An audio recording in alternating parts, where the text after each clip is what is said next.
A few weeks ago, one of my coworkers wanted me to take a look at his old Gateway from 2008, and it didn't take long to discover the power supply and graphics card, an HD 5770, were both toast. Given the age of the platform, we decided to replace everything but the case and hard drive, and this is the result. Powered by AMD's Ryzen 3 2200G APU and its integrated Vega 8 graphics, it's an impressive combo for the price, on paper. But what can you do with it in practice? Let's start with gaming, because that horse hasn't been beaten enough yet. Apex Legends at a display resolution of 900p and a 60 FPS target is pretty good. The initial descent hits frame rates hardest, but after that it's not far off from where we want to be. With that said, the resolution scaling required to hit 60 does have a negative impact on visibility, especially for targets off in the distance. That's a big deal for Battle Royale, and I'd personally need a more powerful discrete GPU before I'd want to play on a 2200G.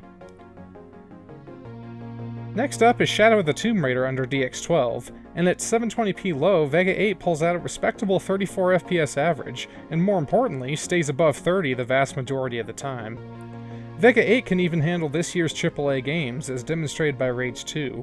The average frame rate is even better than in Tomb Raider, though frame time consistency doesn't hold up as well due to the high-speed traversal through the open world.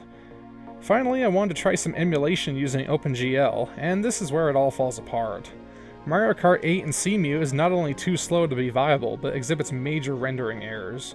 I tried installing both an R7 360 and Quadro K2200 just to make sure I didn't break something. Neither one had rendering issues despite the R7 using the same 19.6.3 driver.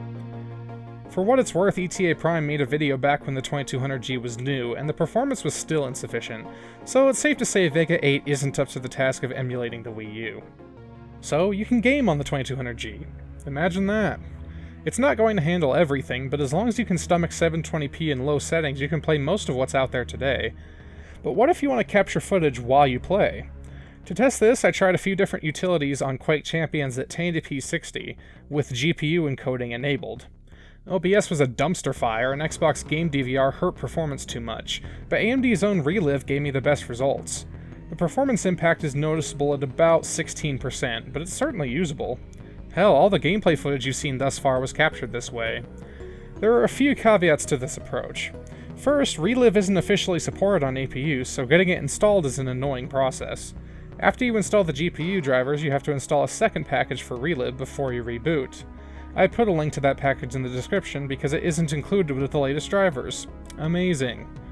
To add to the jank, the on-screen recording indicators are bugged and look something like this, and they do show up in the final video if you have them enabled.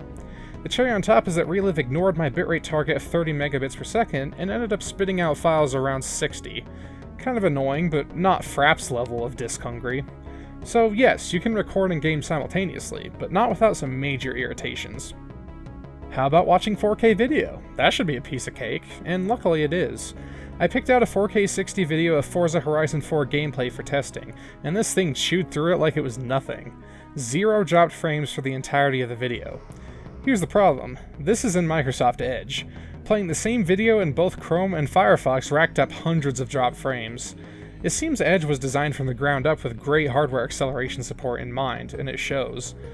In any case, the 2200G is awesome for video playback up to 4K, provided your software cooperates and can navigate the DRM hellscape Hollywood has created. Next, I want to try Compute Heavy Task. DaVinci Resolve fits this bill perfectly, as both it and Vega 8 support OpenCL.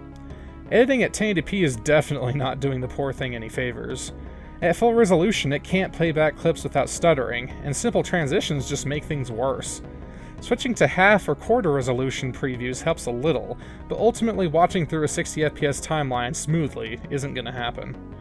With all that said, it's still sort of usable if you're patient, especially if you're putting out 24 or 30 FPS videos. I edited this entire video on the 2200G, and it really wasn't that bad. Render times were tolerable too, at about 1/3 real time. I wouldn't want to use it permanently, but if I had nothing else I could get by. To wrap this video up, I threw Cinebench R15 and R20 at the 2200G. In R15, it scored 589 points for multi-thread and 152 for single-thread. This puts it above these older CPUs in single-thread, while in multi-thread it comes in above the i5-3550, but behind the FX8370. In R20, the story changes, and the scores jump to 1453 multi-thread and 378 single-thread. The 2200G now beats the 8370 and comes within less than 0.5% of the 3770 score. R20 benefits greatly from the AVX2 instruction set, and out of these 4 CPUs, only the Ryzen has it. So that's the 2200G. The CPU portion is great for what it is, but Vega 8 kept letting me down with software-related issues. I really wish AMD would pay as much attention to their software as they do hardware. Here's hoping all that Ryzen 3000 money lets them expand their driver development efforts. Thanks for watching, and I'll see you next time.